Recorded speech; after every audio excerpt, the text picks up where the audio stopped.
One, hey, two, hey, one, hey, two, hey, three, hey, four, hey, ho, hey, ho, hey, ho, hey, ho. Everybody get up. Ho, hey, ho, hey, ho, hey, ho. Everybody get up. Everybody get up.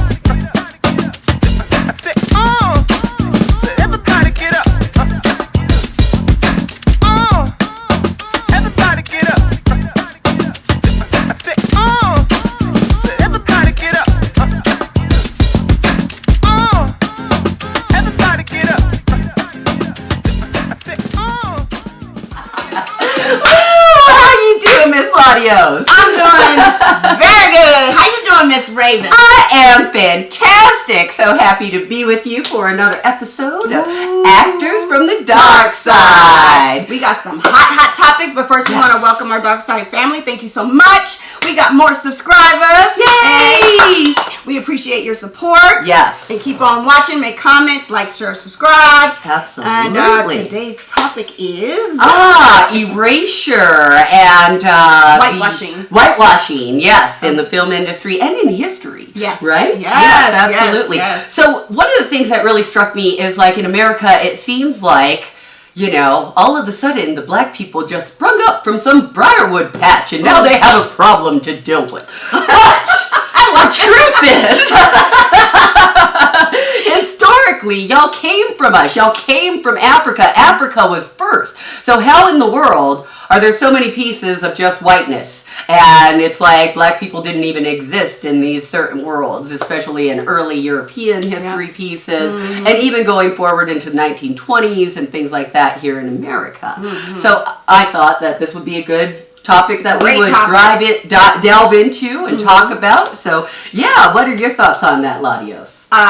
I'm so impressed with this topic, and she had me doing some research, and I found things, and I just like got all emotional, and I'm like, That's a lot. yeah, it's really the beautiful thing is the internet. Thank God for the internet. Thank you for creating the internet, because things that we can find are easier than when they were in a book, like simply in a book. Yes, absolutely. So you can Google a word and there's a choice, and you might have to go down the rabbit hole a little bit to find it, but once you find it, it's there.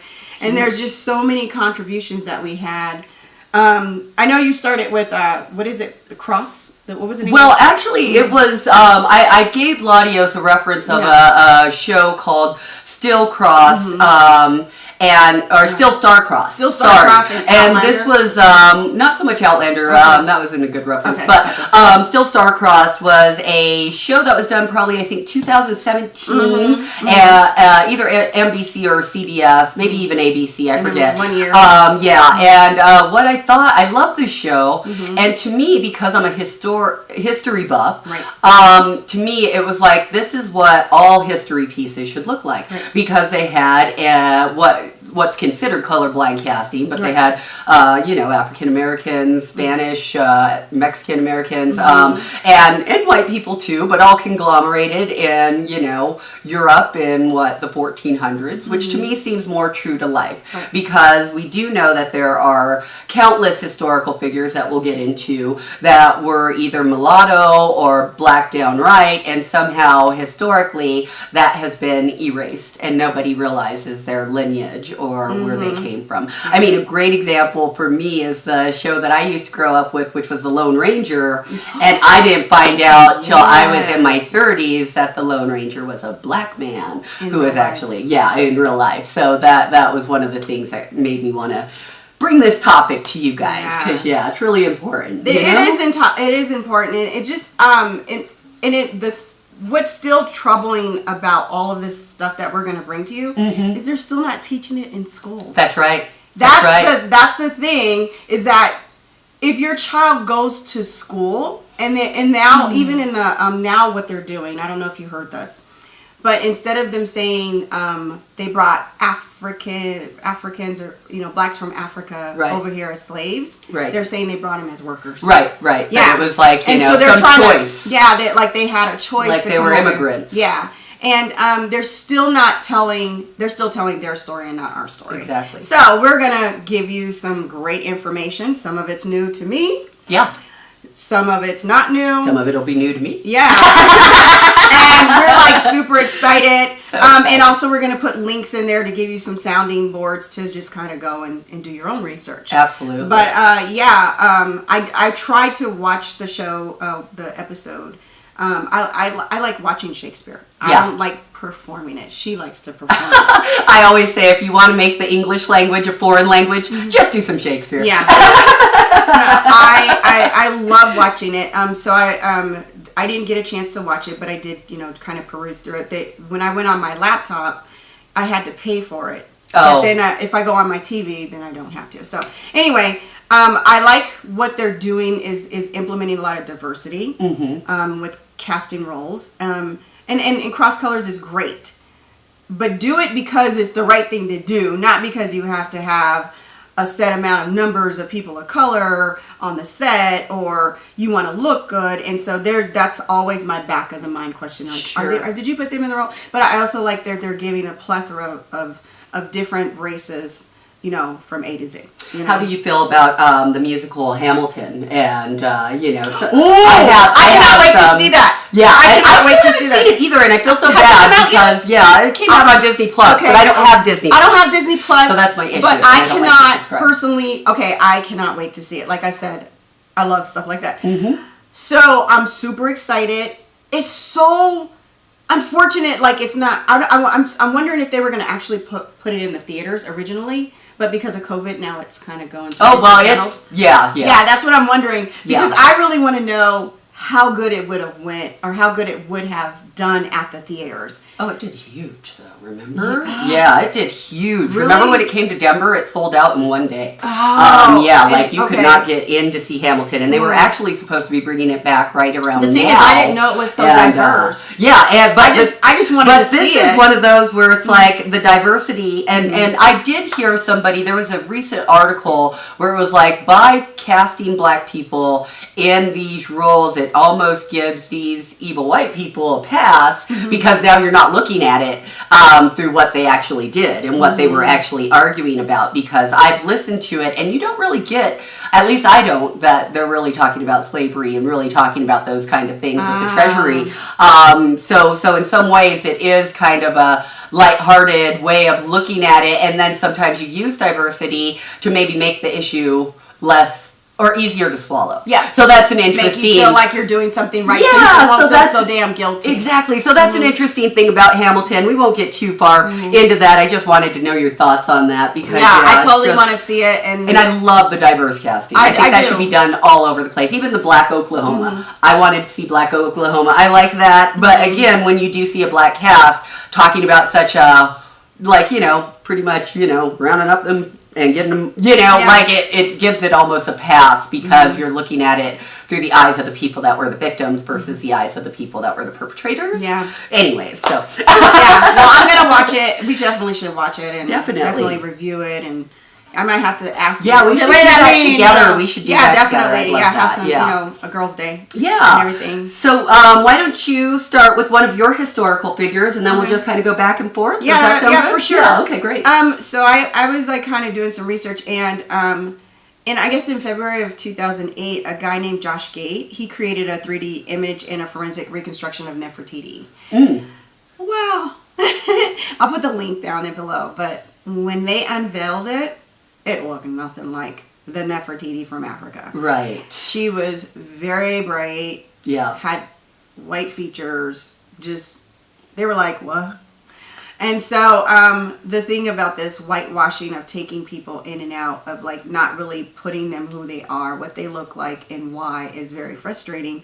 And they made a big stink about this, and no one, which was very disheartening, no one challenged him and like, what the hell was that? Right. Huh. And it's like, why are we not challenging it? And I know something on my nose. I know I'm a part of a black folks group, and the first hour we kind of do check-ins and see how we're doing. But what we had all agreed was not to let our counterparts to make them accountable for their actions. Like, why did you do this? What were you meaning by that? Not to let it go anymore. And I think and we don't have to be there. You don't have to be mean and abrasive. We can ask gently, like, why did you do that? Sure. And I think if we start doing that, then we can bring these changes, and people will feel so, I'm offended, I'm not racist, kind of thing. But that was like really weird to me. Because she looked like nothing. And I remember that imagery. But I will say this.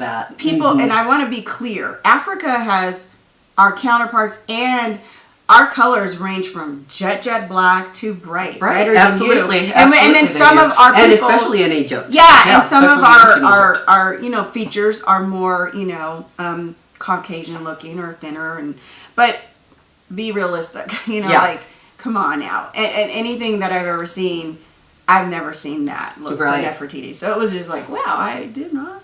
That was weird. Yeah. What you got here?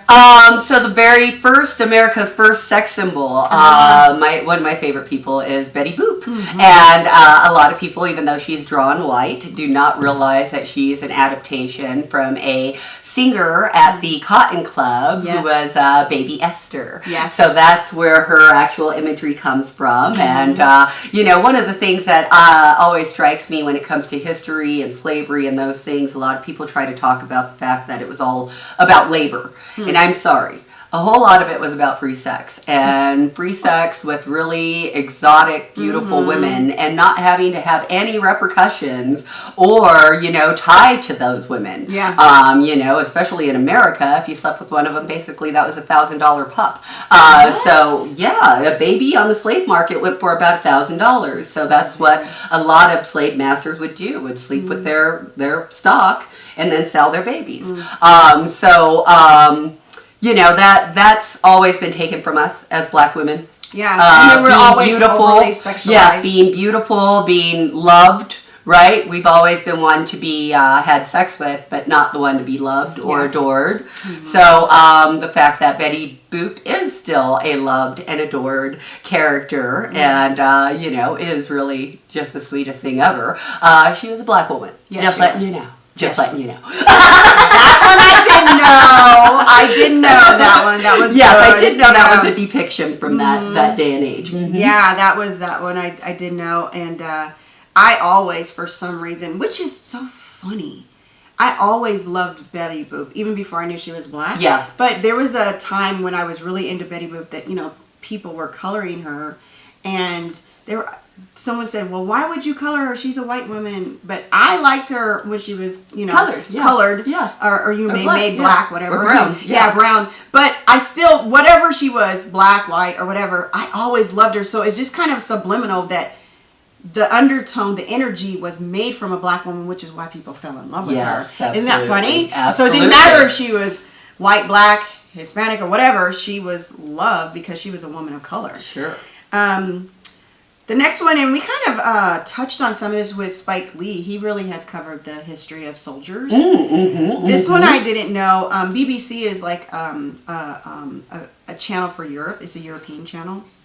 And I just came across the link. Again, all these links will be in down below. But I didn't realize there was like over 1 million soldiers that participated in the British War. Yeah. That were not acknowledged. 1 million. And when the war, they didn't fit their imperialistic empire, and so that they were not even allowed to celebrate in 1999 1919. Yeah. And I was like, that is so I mean, just I don't know, it just brings up more emotions, and I try not to get too emotional, because the thing I feel is grateful that I'm being educated so that we can produce this for our offsprings and our generations to come. Sure. And change it. But I just feel like all of this is written out of history, that it goes even, like, racism is not in America. It's like stemmed universally. Yes, it is. And so that was pretty disheartening. And, but yeah, that was one of them I found. Sure. Yeah. They even, I was looking at Dr. Claude Anderson yesterday with Boyce Watkins, and he was even saying that in the Civil War here, that they would recruit Native Americans. Sure. to capture Black people. Yeah, that wasn't just during the Civil War. Yeah. That was from the beginning of time. Yeah. They always pitted us against each Yeah, other. and so I was like, I mean, it just, okay, so I'm going to be honest. Like, crazy history rewards is, as well. Yeah, history is not like my strongest subject, but it's not a subject that I'm not open to because I love to find out. Mm-hmm. So this was a great challenge for me because I was like, oh my God. I mean, but that was crazy. Yeah, Anyway. absolutely. One of the historical figures that I was not aware of as far as being African American was Alexander Pushkin, who is the pretty much the father of Russian literature. And Russia is always kind of painted as a whiter than white place in our eyes, right? So, but again, my knowing of history and my knowing that Black people didn't just spring up from some briarwood patch, that they were all over the place, and that again, Black people are very lovable. So it's surprising for there to not be some offspring of different color in that thing. So Alexander Pushkin was definitely one that I was surprised by. He was the great grandson of an Ethiopian prince, and so of course very high mulatto, but easy for them to kind of pass him off as a white man. Yeah, of course, because whenever we're of note, they want to take us as their own. Yeah. When we're not, well, who cares about it? But when we're of note, we can be part of you. Yeah. So that's interesting. Oh my God, that's interesting. Did you watch MTV much when you were growing up? Of course, Okay. yeah. Do you remember especially Michael Downtown Jackson. Judy Brown? Of course. Okay, The so British she was- accent. Yes! I love me some Downtown Julie Brown. She was Judy my Downtown Judy Brown was my influence of learning how to talk British. And so I remember when I went to an audition, I used the British accent because I was just intrigued that she had this is a black Yes. Brit. Anyway, this casting director made me feel like so small because she was like, I was just bringing the character to life and it was fun. I don't even remember what the audition was for at the time, but she says, "Why are you talking British? There are no black people in British." Oh! And I'm serious. This is why we have to study who we are and know who we are, because I was too ignorant to dispute it. And I didn't even say, well, on MTV, there's Downtown Judy Brown, and she's British. Does she make up? Because I was just so humiliated and intimidated by this figure. Bitch. But it just goes, we come from all over the world. And that white supremacy that's being implemented when you're in school, that was implemented into me at the time. But I had, to decompress and debrief and put all these, do the research and really learn who I am. But I will never forget about that moment because I thought maybe there aren't any black people in Britain. I have a message for that director. Hey, bitch, you're a cunt. Anyways.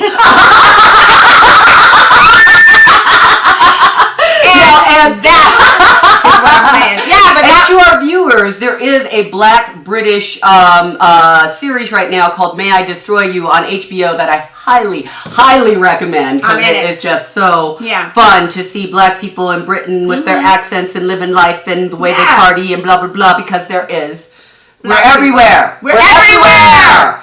You cannot erase us. Damn it! Stop it! Yes. Stop trying to erase us. Yeah, no. So that breaking. was So when you talk about he wrote you said it was Russian. Yes, Russian literature. That just. Oh my God! How come we don't know these things? Exactly. Yeah. Exactly. All right. And real quick, let me just give another one. Yeah, Alexander Dumas was another French author from the 1700s, and he was was mulatto as well. He wrote The Three Musketeers, The Count of Monte Cristo. I do remember that. I remember that. Yes, absolutely. I love the and Count of Napoleon Monte was going all over the place. He was just as bad as the British Empire. Yes. So of course there were black people. Yes. There were black people in Europe. Who do you think their concubines were? What the fuck? Like, come on now. Yes. Go ahead, girl. No. Honestly. So the next person that I came through, and I knew about this guy, I just didn't remember his name, was the black man who invented the traffic lights. Garrett Morgan. He was from Cleveland, Ohio. Yo, Cleveland! I'm from Ohio, Middletown, but yo, Cleveland. Anyway.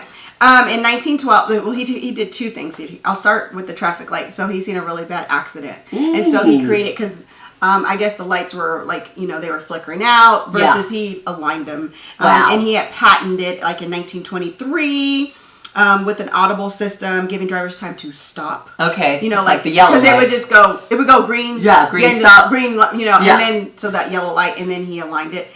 He saved millions of lives. Millions of lives. So then his next invention was he created what they called the smoke hood inspired. It was called the smoke hood mask. Okay. And it was basically a gas mask, but it was inspired by firefighters going in to save people. Huh. So he created that. It was patented in 1912. He filed a patent in 1912. Way to go, black man. And the patent eventually 2 years later was awarded a gold medal. Wow. And he was later by the International Associations for the Firefighters, or the Chief of Firefighters. But there was a time when he created this mask. There was a fire going on, and people were going in. They were scared to go in, so he used his mask to show that it does work. Wow. And he went in and he saved lives. He was a hero. He had to risk his life to get people to listen to him. Yes, and what happened was that from the time that he saved them, he had health issues because of the smoke that he inhaled. But they never acknowledged that he was one of the heroes that saved 2 to 3 people. He saved quite a few people, but that there were some people that, and he even went in and pulled out the bodies that were already dead. Oh, that hurts my heart. And so the chief officials of Cleveland refused to acknowledge his heroism and regarding the rescue mission. But what they did eventually was, awarded him a gold medal. Like we always want material things, a gold medal. And he was also the first Black man to own a car in Cleveland. Oh, that's wonderful. That's wonderful. So that was really cool, and I was like, this is great. That story hurts my heart just because it makes me think about the inherent racism that I've heard about in the firefighters departments nowadays, and it really makes me think that it's nothing new. No. And it's been going back a really long time, so that's just really disheartening because, again, the big frame up is that we're criminal, that we don't, we're hooligan or whatever, but the truth is Black people have an amazing capacity for love and to be helpful and have contributed so much to this country that it does break my heart to, Anyways, I'm thinking about John Henry, right? One of the things that I was kind of offended by last year, I heard that The Rock had accepted to play John Henry, and I was like, no, because no, you're not Black. You're not a Black man. You don't even want to be associated as being Black. Really? Yes, he's very much like, no, I am Samoan. When people used to try to call him Black back in the day, he got very offended. So, so Rock, please turn it down because you're going to be doing what we're talking about right here, whitewashing our fucking history. So just anyway. So are they still doing that? I think it's still in production. I don't know where they're at with production because of COVID and all of that, and it might have changed. So anyways, we'll get back on topic. One person, and I think a lot of people will know about this, and I'll be sharing a link that'll have a bunch of my historians as well. But Queen Charlotte, she was the Queen of Britain during the 1571 or something around there, but it might have been later into the 1700s. That's why I'm sorry. Because I honestly believe that she's one of the reasons why Britain was starting to pull away from what they were doing with the slave trade, and one of the reasons why Britain was sending soldiers to live with the colonialists because of the horrific things that they were doing here in the Americas that sparked off the Revolutionary War. Right. So she was a mulatto. She was half Black, half French, Irish, and she was married to King Charles in the British Empire. So yes, there is Black blood in the British Empire. Yes, in the British monarchy. Yes. Yes. And we're along gonna with Meghan Markle. We're gonna be. Yes. And she clearly looks Black to me. She's gorgeous. Beautiful. She's beautiful. gorgeous. I love her. And we'll be right back.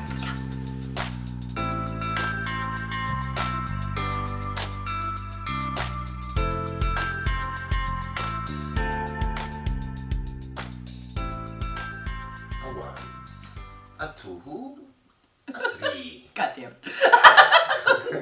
We're back. Mr. King is a trip. Anyhow, we're going to talk about John Henry. So we were saying that, I was asking Rav'n, was that the John Henry that just came out with Terry Crews? I haven't seen that. Okay, Yeah. it was actually pretty good. Okay, nice.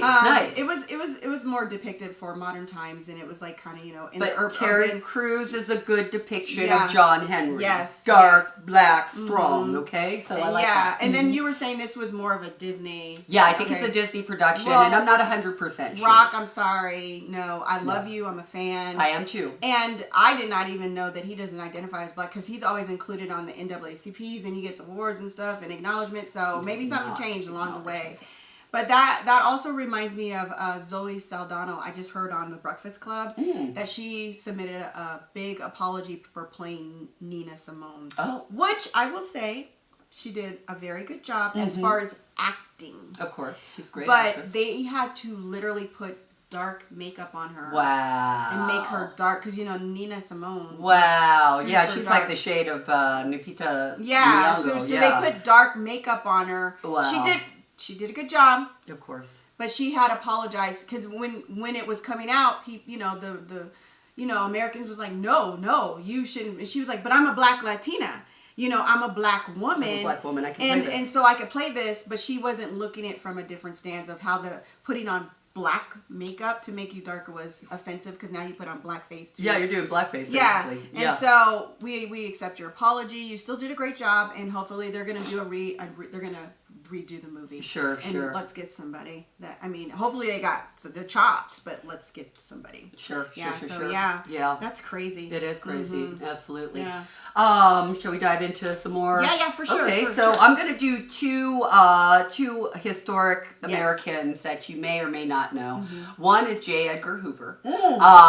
So what's shocking about him is Educate that me. I honestly, so there's some tales that he came from an orphanage in Missouri, or that he had a family in Missouri that was light enough to pass. He was Right. born right after the Civil War. Right. And that's part of, I think, his hatred toward the Black Panthers, is that, you know, it was very much always whispered and things like that he was mulatto and things like that. So he was aware of it and went through great lengths to cover it up. And I think that was part of his vitriol and hatred of the Black Panther Party, and one of the reasons why he came after them so hard with such a heavy hand.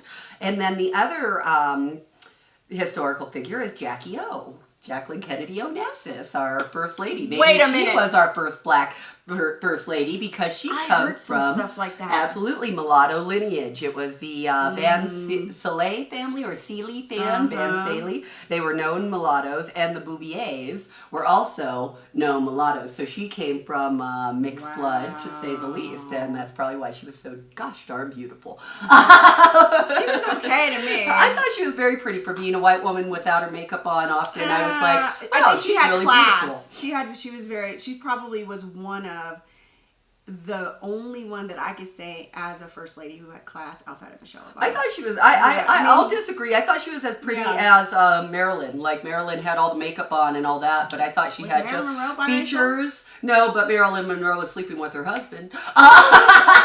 That part. But you know, for her being the iconic sex symbol that she was and everything, you know. Yeah. You know, I thought Jackie was up there with her. Yeah. She was very sophisticated. I Very mean, she much. was okay. But yeah, you know, we totally. She said she was okay. I mean, I seen that. Okay, so I love my artistic, because I love photography. My dad was in the top 100 photographers in the nation as when he was in the military, and I seen these pictures. It was this book of pictures of Jackie O that they've never shown, and they were nude pictures. Oh wow! And she was on the So beach. you weren't even looking at her face. Just kidding. Touche. But this was the most, this was a beautiful picture, because it was very artistic, and I think she knew the pictures were being taken. But she had on these glasses, and she was just so free. And I was like, how come you don't see those kind of people? Because, you know, then you see her being very dignified. But anyway, Sure. yeah. I thought on that respect, she was very beautiful, like naturally. Yes. But I mean, the way they, like I said, she was very classy and sophisticated. Yes. But when I seen her, I just was like, she looked like a typical white woman to me. You know, so I totally but I gave her sophistication was amazing.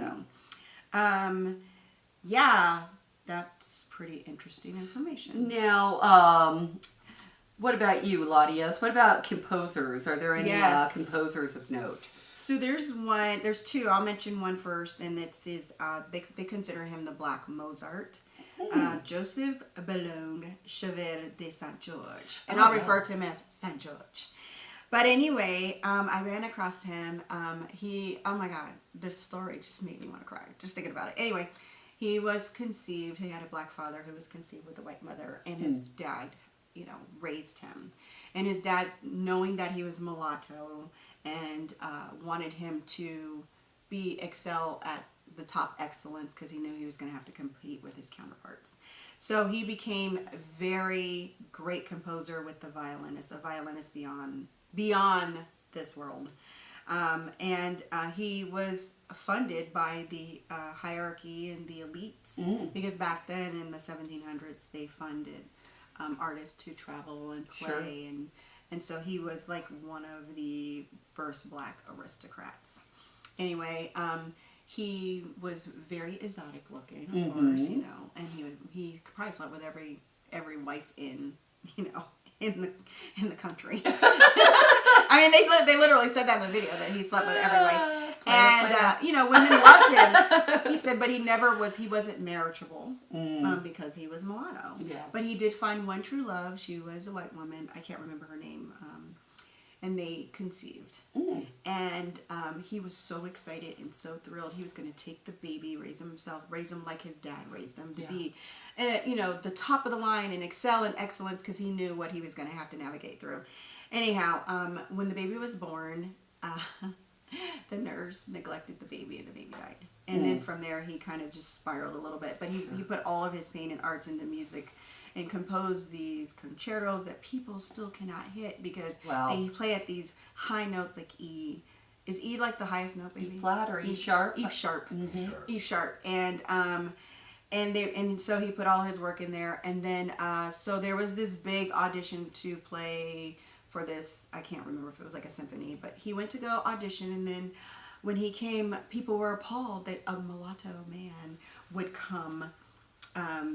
And so they were just shocking that they could do anything. Huh? Well, they were appalled that put on his pants. No, it was like you have the audacity to come and audition for us. No, and so they rejected him. But the worst part that was most humiliating and insulting was that not only did they reject him, there was nobody that could play better than him. So nobody even got hired for the part. Course, yes. So then he continued on with the people who would fund him, still passing as a mulatto. When he was with his friends, they were like, oh, he's we love him, but. Then I can't. He ended up getting into going into war, and he had no tactile skills. He had to be trained, but they asked him to lead it. He kind of struggled because he was trying to lead for freedom for black people. Anyway, they ended up.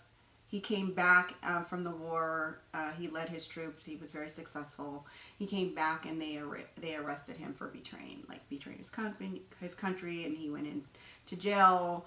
Now that they knew that he was a black person, now he was no longer considered a mulatto. Wow. And then one of his counterparts who had been funding him, who was a white aristocrat, had backed away from him, didn't help him, and so they ended up, when the war ended up continuing, they won the war, and he tried to do a plea like, hey, I've served my country, I've done great art, I did a contribution, I have so much music, please let me free. You guys won the war, you guys passed this law that blacks will be free, and they declined it.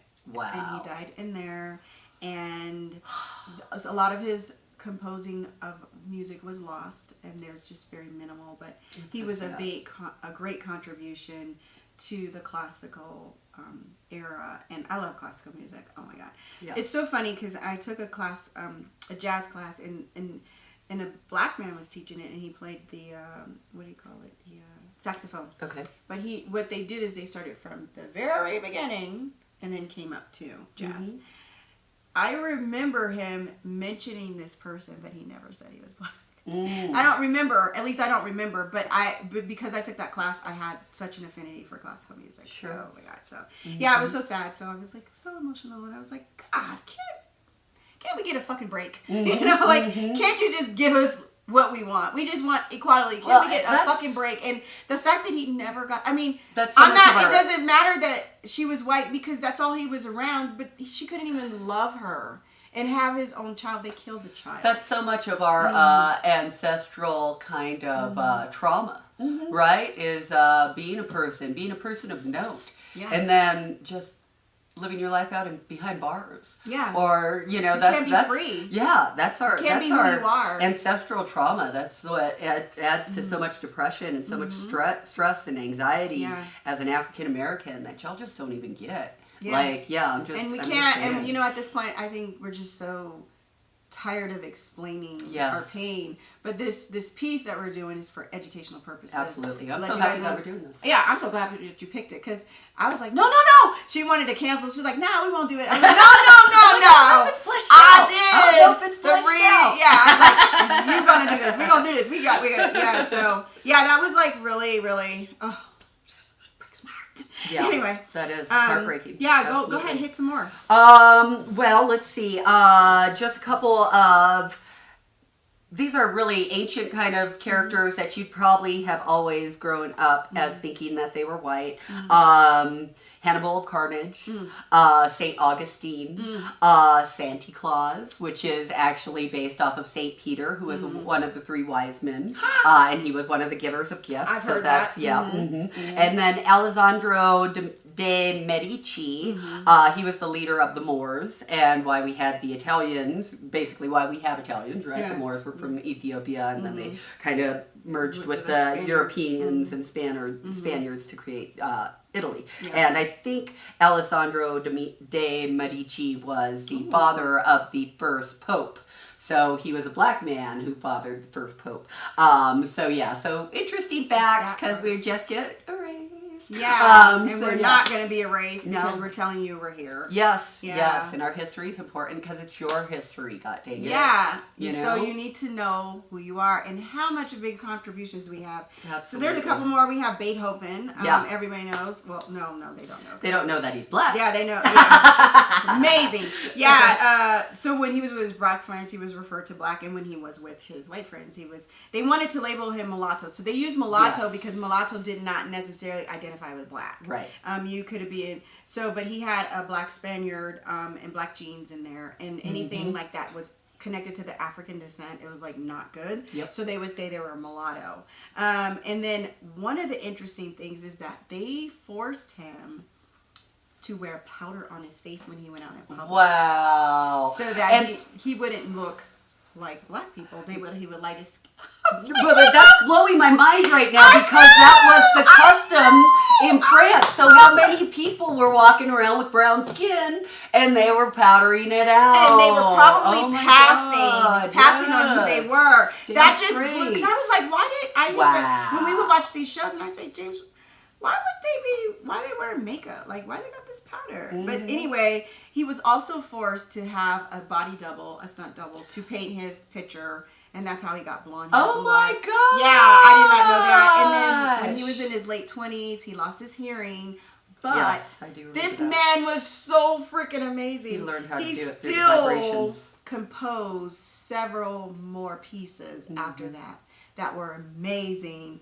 And he's in the books, but he's not in the books as one of us. So now you know. Yep. This is how. So, and one of the things I like that you picked this piece because this shows us we can be beyond freaking entertainers in football and basketball. We do great things all from the time. Music to doctors to lawyers to scientists, but society pushes us. Oh, you can go into that because they want to keep us, separate. My last couple of ones, and then we'll bounce off because some of these she had duplicates.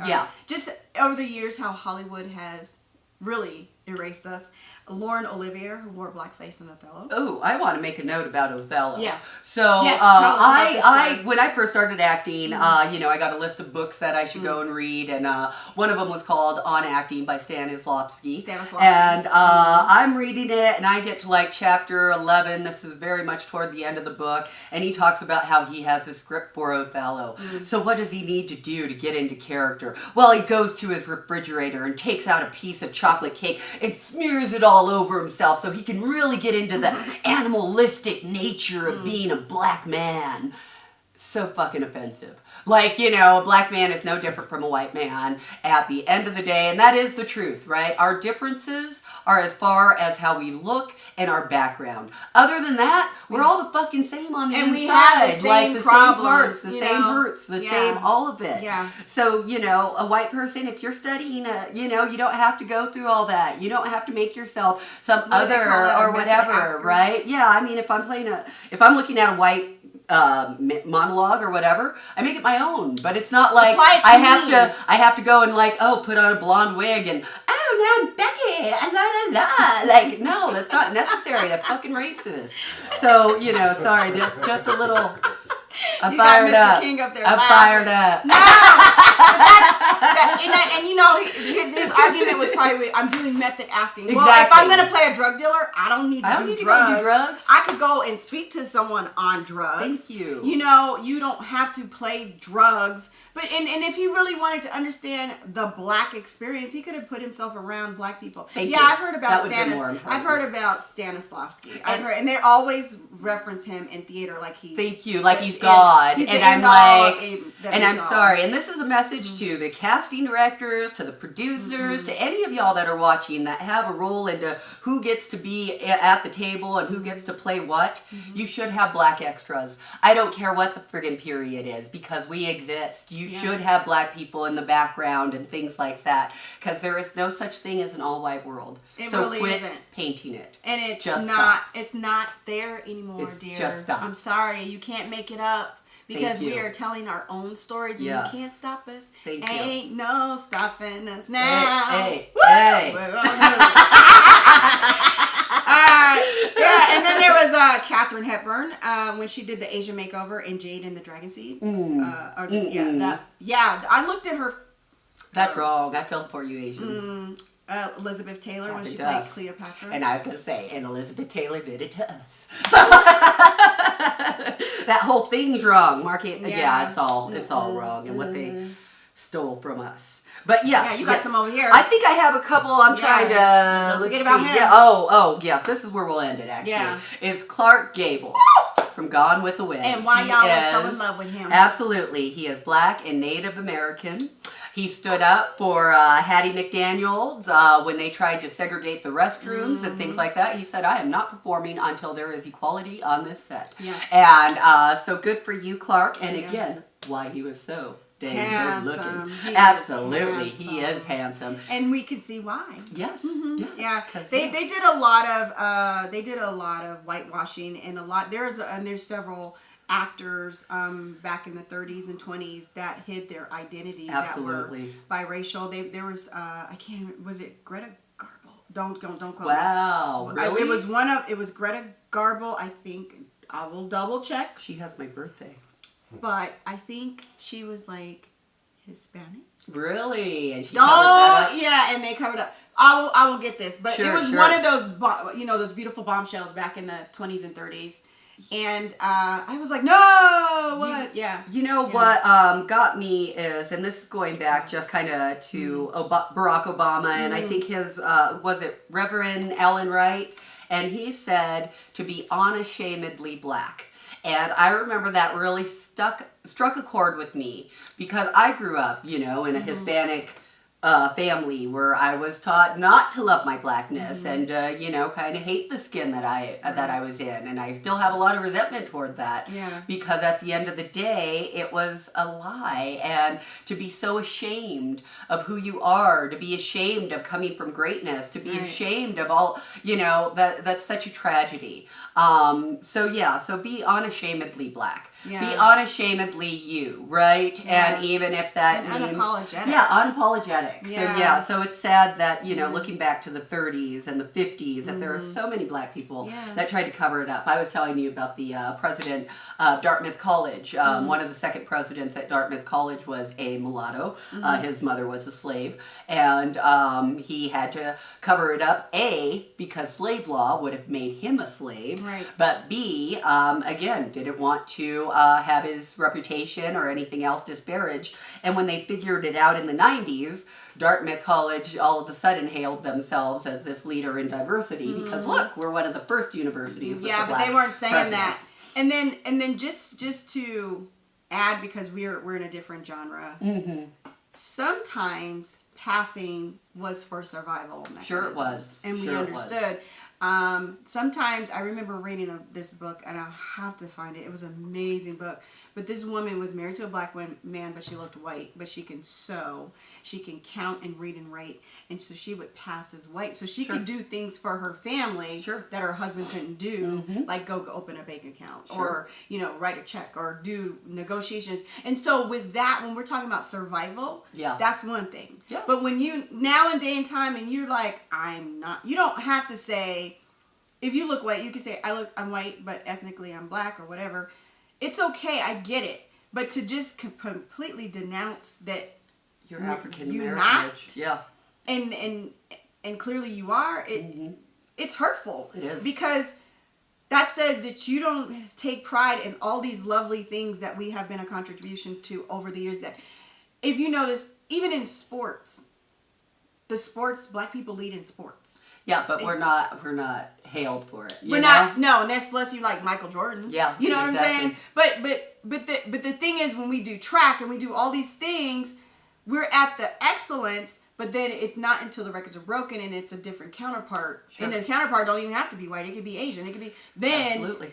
Then they're acknowledged. So we just want you to know that we have been erased, but we are putting ourselves back into the storybooks. That's right. So there's so much information. We thank you so much for watching us. But before we go, you got any shots for Black and Brown? I do. So I want y'all to look into Lick, LIQ-cream. CREME. It is liquor ice cream. It is delicious. Black-owned business. Again, www.lickcream.com. We will add some more information in the notes and in our down below. So just look Why there. Why you bring them? Well, because I have to stay sober while filming. Oh, I'm a professional. Anyway. Well, we're gonna have to bring them on the show to bring some samples so they can promote that. That sounds like exciting. Oh, Ooh, lick good. ice cream. It's very good. She says you're professional. Well, I'll be drinking. No, I'm just joking. I'm just joking. Yes, Black and Brown. So remember. Why are you telling everything? She be telling everything. Anyway, thank you so much. Last closing words: like, share, subscribe. We appreciate you guys for sliding through. We love you. We are getting more subscribers. Please let us know if you wanted to do a particular topic. We're open. Yeah. In the meantime, in between time, you don't have to be asleep to dream. So get up and get out and do something for yourself. My name is LaDios Muhammad. I'm an actor with purpose. And I'm Rav'n, an actor with passion. And we are actors from the dark side.